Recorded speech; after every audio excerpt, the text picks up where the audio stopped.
नमस्कार, आप सभी का न्यूज नेशन और रन स्कोर पर स्वागत है। मैं हूं अभिषेक और मेरे साथ आयुष मौजूद है। नया साल और नया आगाज, टीम इंडिया खेलेगी अपना पहला इंटरनेशनल मुकाबला, पहला ओडीआई न्यूजीलैंड के खिलाफ 3 मैचों की ओडीआई सीरीज। और पहला ओडीआई मुकाबला खेला जाएगा कहां पर? वडोदरा में, BCA stadium, Baroda cricket association stadium Vadodara में यह पहला मुकाबला खेला जाएगा 3 मैचों की ओडीआई सीरीज। और ऐसे में इस वीडियो में आपके सामने रखेंगे कि बीसीए स्टेडियम वडोदरा की पिच का मिजाज पहले ओडीआई के दौरान कैसा रहने वाला है। साथ ही में आगे चलते हुए हम आपको बताने वाले हैं कि कैसा रहने वाला है 11 जनवरी को वडोदरा में मौसम का हाल। आगे चलते हुए आपके सामने रखेंगे हेड टू हेड आंकड़े, यानी आंकड़ों के लिहाज से इंडिया या फिर न्यूजीलैंड, कौन सी टीम दूसरे टीम पर 20 साबित होते हुए नजर आ रही है। और फिर आपको बताएंगे हम कि दोनों टीम्स की प्रोबेबल प्लेइंग 11 कैसी नजर आ रही है। और अंत में जाते जाते आपके सामने रखेंगे प्रेडिक्शन, यानी मेरी प्रेडिक्शन इस मैच को लेकर क्या रहने वाली है वो आपको बताऊंगा। आयुष बताएंगे अपनी प्रेडिक्शन इस मैच को लेकर। तो चलिए बिना वक्त गवाए फटाफट से आपके सामने रखते हैं बीसीए स्टेडियम वडोदरा की पिच का मिजाज पहले ओडीआई के दौरान कैसा रहने वाला है। तो आपके स्क्रीन के सामने पिच रिपोर्ट। वडोदरा के बीसीए क्रिकेट स्टेडियम की पिच पर बल्लेबाजों की मौज होने वाली है, क्योंकि सपाट पिच तैयार की गई है। यह पहला मौका होगा जब इस मैदान पर मेंस वनडे खेला जाएगा। गुजरात के वडोदरा शहर के बाहरी तरफ कोटंबी में क्रिकेट स्टेडियम बना हुआ है। इस मैदान पर अब तक सिर्फ फर्स्ट क्लास मैच और महिला क्रिकेट टीम के मुकाबले ही खेले गए हैं। इस पिच पर गेंद बल्ले पर आसानी से आती है और रन बनाना आसान होता है। ऐसे में उम्मीद है कि हाई स्कोरिंग मैच देखने को मिल सकता है।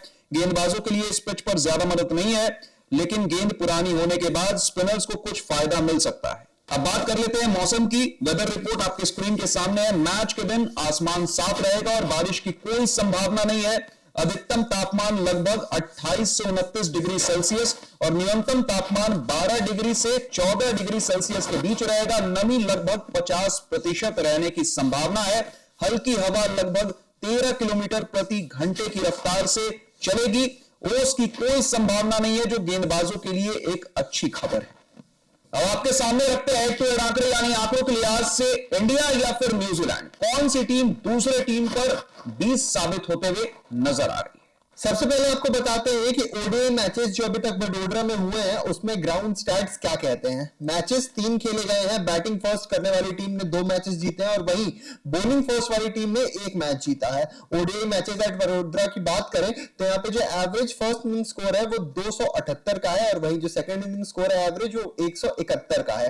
ओडीआई मैचेस एट वडोदरा की बात करें अगर तो हाईएस्ट टोटल जो यहाँ पे पोस्ट हुआ है वो 358 का हुआ है, जो इंडियन विमेंस ने वेस्ट इंडीज विमेंस के सामने किया था।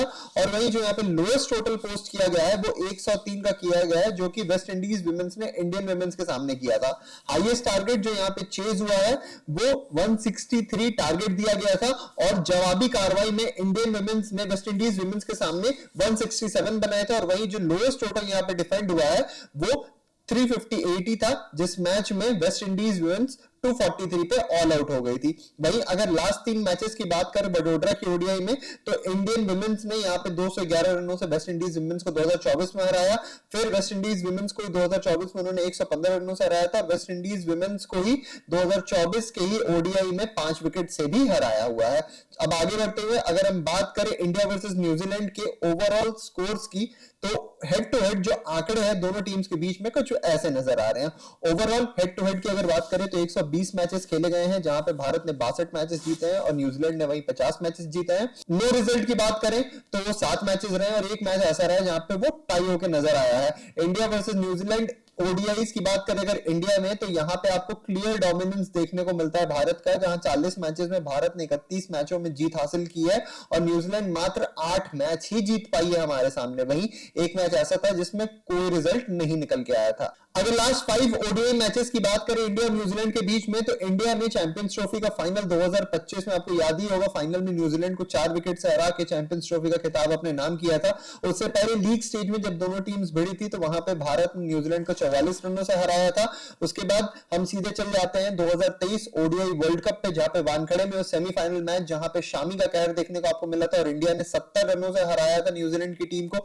धर्मशाला में ही लीग स्टेज में जो मैच हुआ था वहां पे भारत ने 4 विकेट विकेट से हराया था। और इंदौर में अगर हम चले जाए 2023 में, तो भारत ने वहां भी न्यूजीलैंड को 90 रनों से हरा रखा है।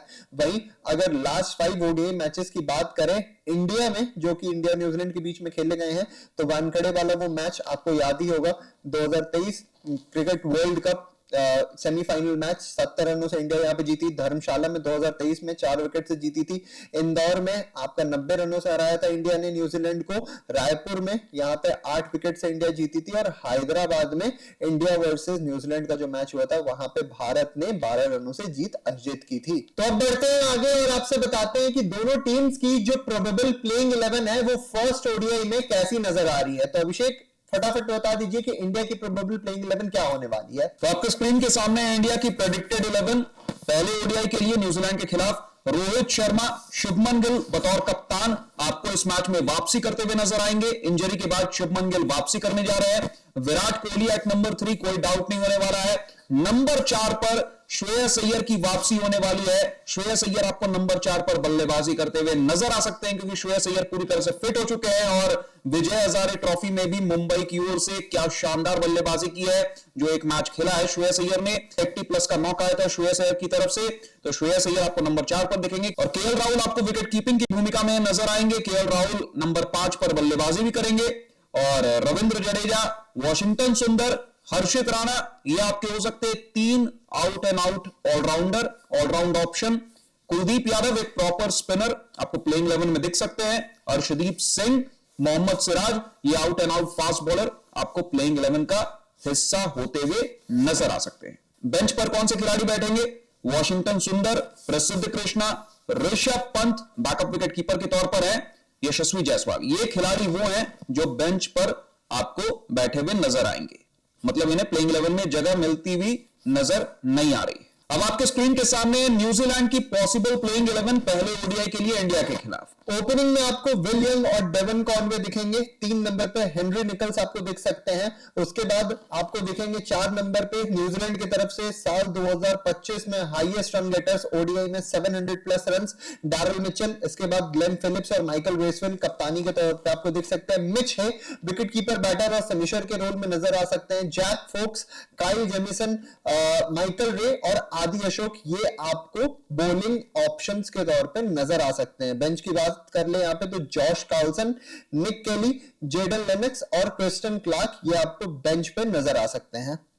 अब आपको बताते हैं कि आप ये मैच कहां पर देख सकते हैं। अगर आप डिजिटली इस मैच को देखना चाहते हैं स्मार्टफोन्स या स्मार्ट टीवीज के माध्यम से, तो आप कहां पर देख सकते हैं।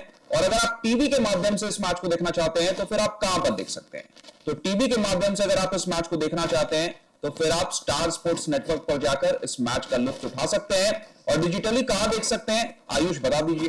जी, अगर आपको डिजिटली इस मैच को लाइव देखना है तो आपको जियो हॉटस्टार लॉगिन करना पड़ेगा और दोपहर 1:30 बजे से इस मैच का फुल ऑन एक्शन आप उठा सकेंगे लुत्फ इसका जियो हॉटस्टार पर। तो आई होप आपको जानकारी मिल गई होगी कि आप ये मैच कहां पर जाकर देख सकते हैं। अब चलते हैं प्रेडिक्शन पर। मैं अपनी प्रेडिक्शन आपके सामने रखता हूं। मेरे हिसाब से इस मैच में टीम इंडिया फॉर्म फेवरेट्स है। आप हेड टू हेड आंकड़े देख लीजिए दोनों टीम्स के। इंडिया टोटली डोमिनेट करते हुए नजर आ रही है न्यूजीलैंड को उन आंकड़ों में। और रीसेंट ट्रैक रिकॉर्ड जो टीम इंडिया का है, खासतौर पर लिमिटेड ओवर्स में और उसमें भी खासतौर पर ओडीआई क्रिकेट में, टीम इंडिया मतलब अनमैचेबल है। मतलब कोई भी टीम आसपास भी नहीं टिकती है टीम इंडिया के। चैंपियंस ट्रॉफी विनर फाइनल में न्यूजीलैंड को ही हराया था। तो ऐसे में, और रोको जिस तरह के फॉर्म में, और जो पिच सामने आई है, पिच की जो तस्वीर सामने आई है वडोदरा की, वो भी काफी मतलब हैरान करने वाली, एकदम सपाट पिच नजर आ रही है। तो ऐसे में रोको इस पिच पर छोड़ने वाले नहीं है। बस अगर इंडिया टॉस जीत जाती है यहां पर, तो फिर तो मतलब रोको शो देखने को मिलेगा। टीम इंडिया पहले बल्लेबाजी करेगी, कोई उसमें डाउट नहीं होने वाला है। रोको आएंगे, तबाही मचाएंगे, न्यूजीलैंड को हराएंगे और वापस टीम होटल पहुंच जाएंगे। जी, और मैं भी कहीं ना कहीं आपसे अलाइन करता हूं, क्योंकि पहली बात जो न्यूजीलैंड की जो स्क्वाड निकल के सामने आई है, उसमें तो कई सारे ऐसे प्लेयर्स रहने वाले हैं जो शायद आपको डेब्यू करते हुए इस सीरीज में पहली बार दिखे।